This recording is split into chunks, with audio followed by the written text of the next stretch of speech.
Hi everyone, we are part 3, facts about the brain and pain.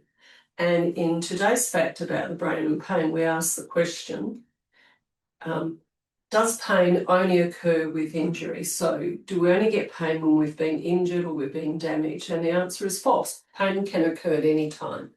So you might have noticed that athletes will often come off the field but be smiling, and then later you get told that they're having quite major surgery, and it's a timely situation to be thinking of that with a grand final just having been played a couple of days ago. So I can guarantee almost that the winning team, the footy players, probably had bumped themselves, bruised themselves, possibly even stretched or torn a ligament, and not one of them would have felt any pain in the throes of playing the grand final. You might even find that they don't even notice it until possibly a week or so later when they start to move around and think, oh, that's a bit weird. So pain can occur when you have an injury, but sometimes you can have an injury and have zero pain. But we can have pain at times where there's no injury, like phantom limb pain. So all of us have known someone who has lost a limb, an arm, a leg, a finger, and they will say every now and then, possibly out of the blue, they'll get a pain in their phantom limb. There'll be nothing that causes it or nothing that they can directly attribute to it, but all of a sudden they'll get something quite painful, or it will feel numb, or it might even feel itchy. There'll be a sensation there. And this is where we start to do mirror therapy with clients to try to help the painful limb that doesn't actually exist. So we will treat the other limb as they look into the mirror, so it looks to them that like they have their right leg when really it's been amputated. And that works really, really well.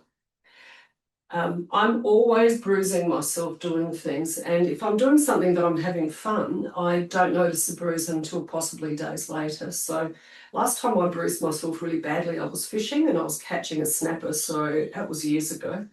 And I caught the biggest snapper on the boat, but I was bouncing the rod on my gut.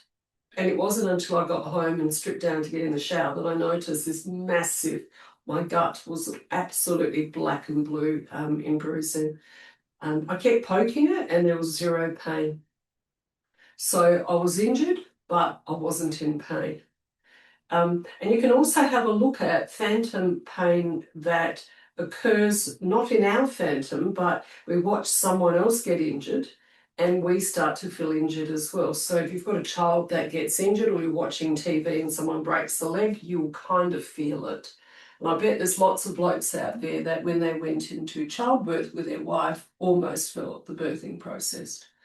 So pain doesn't only occur with injury, it sometimes just randomly out of the blue, your brain will give you pain. It's usually a protective mechanism of the brain, but sometimes it just happens for no reason. And it's never a direct measure of your tissue damage.